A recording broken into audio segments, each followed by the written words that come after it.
एक कस्बे में रघु नाम का एक दुकानदार था।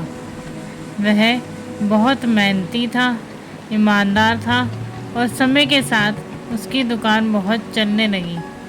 लोग उसकी सच्चाई और व्यवहार से बहुत खुश रहते थे। एक दिन एक अजनबी व्यापारी कस्बे में आया।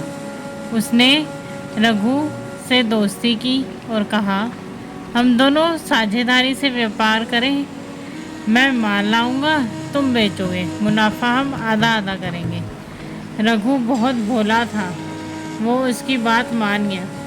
कुछ महीनों तक सब ठीक चला, लेकिन फिर व्यापारी ने चालाकी से उसकी दुकान और सारा माल अपने नाम करवा लिया और रघु को धोखा देकर गायब हो गया। रघु एक झटके में गरीब हो गया, उसका सब कुछ लुट गया। वह बहुत दुखी हुआ, पर उसने हिम्मत नहीं हारी।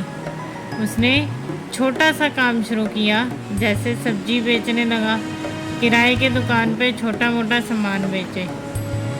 एक साल में उसने फिर से थोड़ा पैसा जमा कर लिया। एक साल बाद वही व्यापारी फिर से कस्बे में आया और रघु से मिला। वह मुस्कुराकर बोला, रघु, याद है मैंने ही तुझे धोखा दिया था।